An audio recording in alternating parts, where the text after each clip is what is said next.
Shalom, puji Tuhan, jumpa lagi dengan saya, Wike, dalam acara Kesejukan Bagi Jiwa. Saya harap kita semua dalam keadaan baik, saudara ya. Walaupun mungkin ada yang sedang dalam keadaan tidak baik, tetap percaya Tuhan mengasihi kita dan Tuhan senantiasa memperhatikan kita. Seperti biasa, nanti saya akan mengajak kita memuji Tuhan. Kemudian saya akan bacakan sebuah kisah tentang kehidupan ya, yang akan menginspirasi, memotivasi ya, juga bisa menyejukkan jiwa kita, memperkaya kehidupan kita di dalam Tuhan. Puji Tuhan. Mari saudara, saya ajak kita berdoa terlebih dahulu ya. Bapa di surga, terima kasih untuk hari ini. Kembali kami bersyukur kami bisa memasuki hari ini. Kami percaya semua ada dalam pemeliharaan Tuhan. Kami mengucap syukur buat kasih-Mu yang tidak pernah berakhir di hidup kami. Bapa di surga, mari Engkau yang akan memperlengkapi hamba-Mu saat ini, biar apa cerita kisah yang hamba bawakan bisa menjadi berkat buat setiap orang yang mendengar. Terima kasih Bapa, biar Engkau yang mengurapi dan memperlengkapi hamba-Mu yang penuh dengan kekurangan ini. Dan biar segalanya menjadi hormat dan kemuliaan bagi nama Tuhan. Di dalam nama Tuhan Yesus, hamba berdoa dan mengucap syukur. Haleluya. Amin.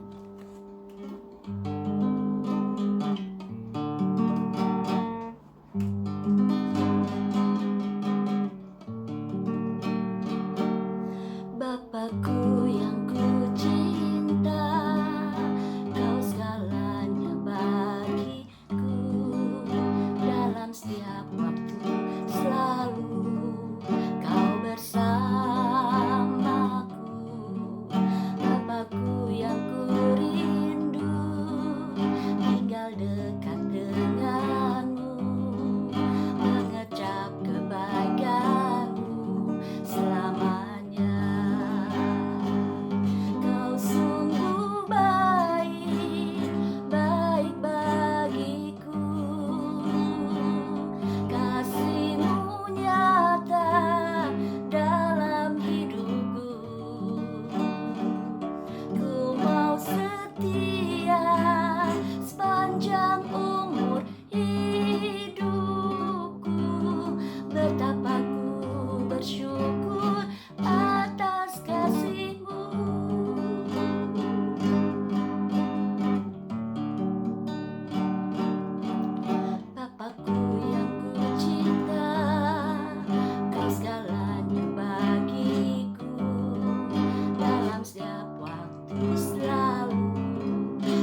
sungguh baik, baik bagiku.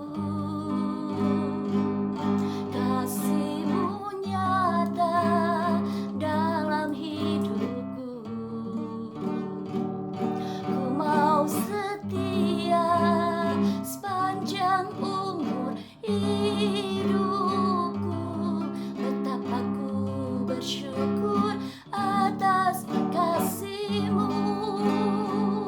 Kau sungguh baik, baik bagiku. Kasih-Mu nyata dalam hidupku. Ku mau setia sepanjang umur hidupku. Betapa ku bersyukur atas kasih-Mu. Betapa ku bersyukur atas kasih-Mu. Betapa ku bersyukur atas kasih-Mu.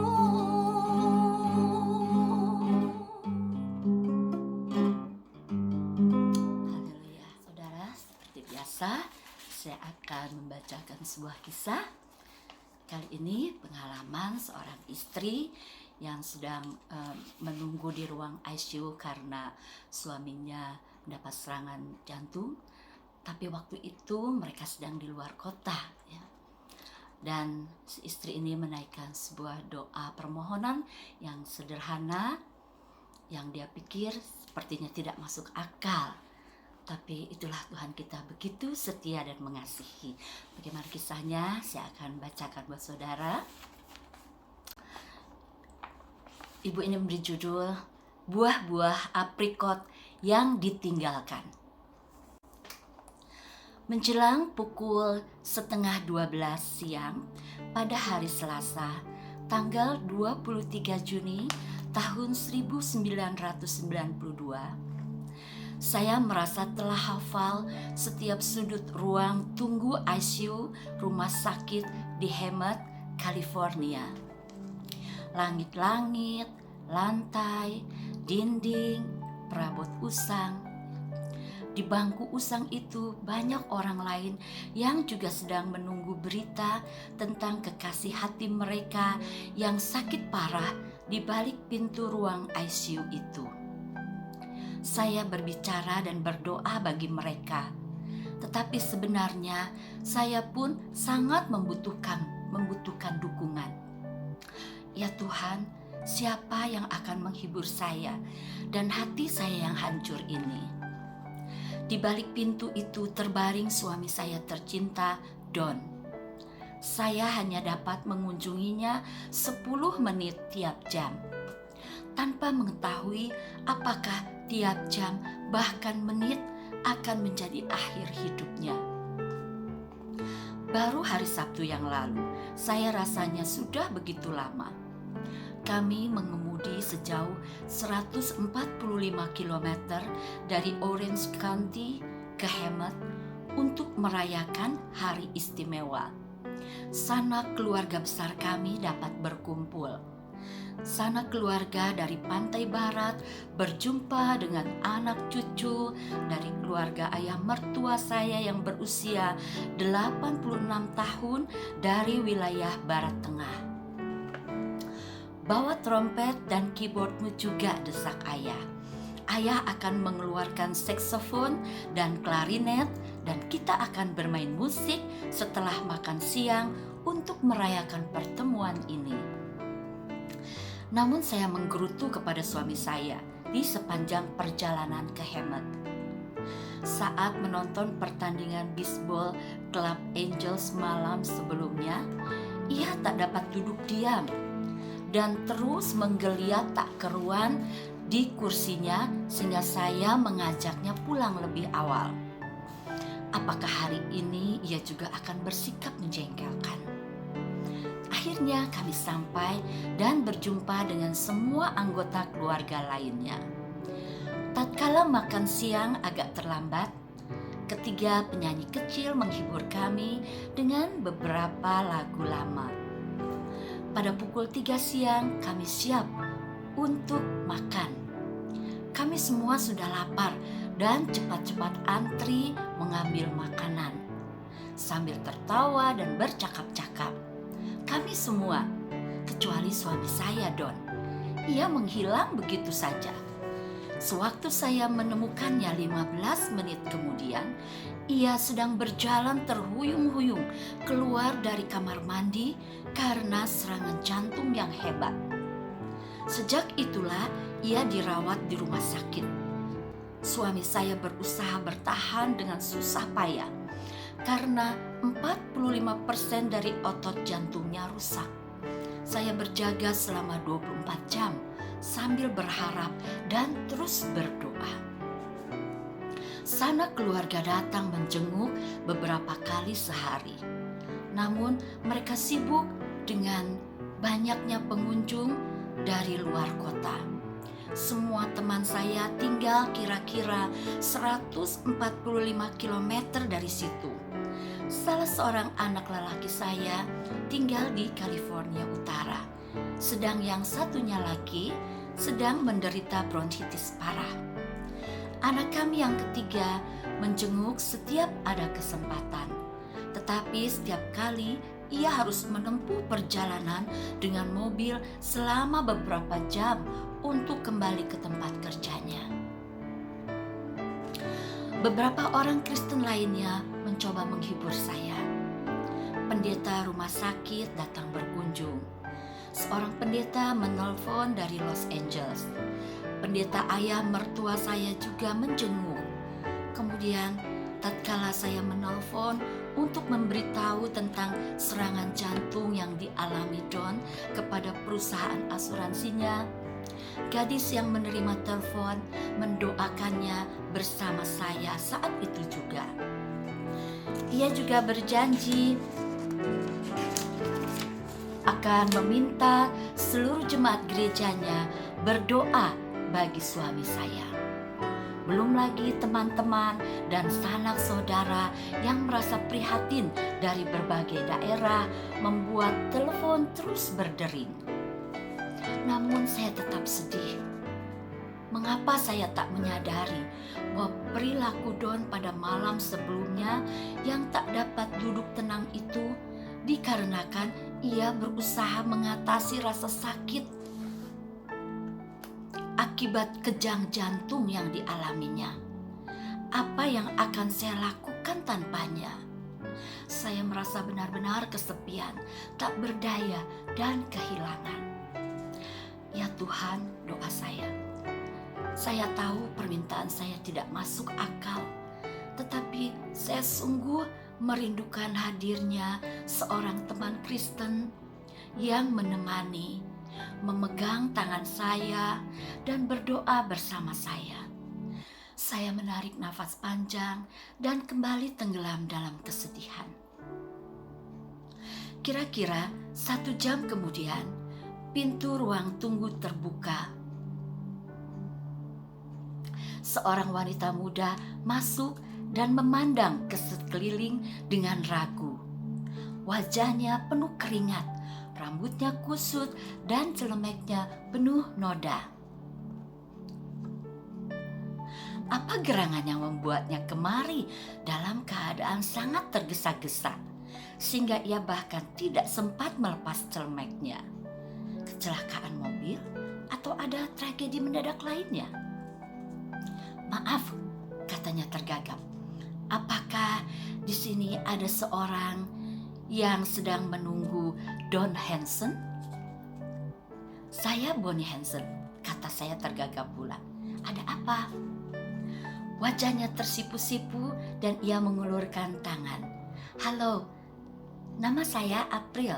Saya diutus untuk berdoa bersamamu. Lalu ia menjelaskan, saya tinggal di Orange County, tetapi saya sudah di sini selama seminggu untuk menolong ibu saya mengawetkan buah-buah aprikot. Baru saja suami saya menelpon. Ia memberitahu saya bahwa doa berantai di seluruh wilayah sedang mendoakan seseorang bernama Don Hansen yang sedang dirawat di rumah sakit di Hemet ini. "Kamulah satu-satunya orang yang kukenal yang dapat menolong," kata suami saya. "Karena kamu sekarang ada di Hemet.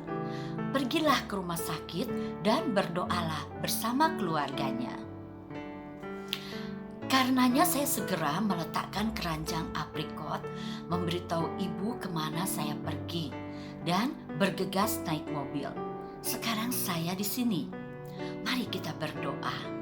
Lalu ia menggenggam tangan saya, memeluk saya, dan berdoa bersama saya. Setelah selesai berdoa, ia berseru, "Saya harus segera kembali pada buah-buah aprikot saya." Ia memeluk saya sekali lagi, lalu ia pergi. Saya bahkan belum tahu nama lengkapnya. Namun setelah ia pergi, hati saya dipenuhi sukacita dan kedamaian. Allah telah menjawab doa saya tepat seperti permintaan saya. Padahal sesungguhnya saya tak yakin Dia akan melakukannya. Allah telah menjawab doa saya melalui seseorang yang saya sama sekali tidak ragu saat Allah memintanya untuk melakukan sesuatu yang tanpa aneh. April langsung mentaati dan melakukannya dengan sukacita tanpa keraguan sedikit pun. Meski ia harus meninggalkan buah aprikotnya dan memakai celemek yang penuh noda di tempat umum. Suami saya tercinta akhirnya sembuh dan kini telah kuat dan penuh semangat. Betapa kami bersyukur kepada Bapa Surgawi yang penuh kasih, para dokter yang penuh perhatian, keluarga tercinta, dan semua teman Kristen kami, termasuk teman-teman yang tidak kami kenal. Terima kasih, April. Demikian kisah yang ditulis oleh Bonnie Hansen. Puji Tuhan saudara, kalau kita tadi mendengar kisahnya luar biasa ya. Di tempat yang jauh dari tempat tinggalnya, dia harus menunggu suaminya. Ya, dia mengharapkan hal yang sederhana. Ya, ada seseorang yang datang, teman Kristen yang datang berdoa memeluk pemegang tangannya, dan ternyata Tuhan kita luar biasa ya. Itu diberikan kepada Nyonya Hansen tadi ya.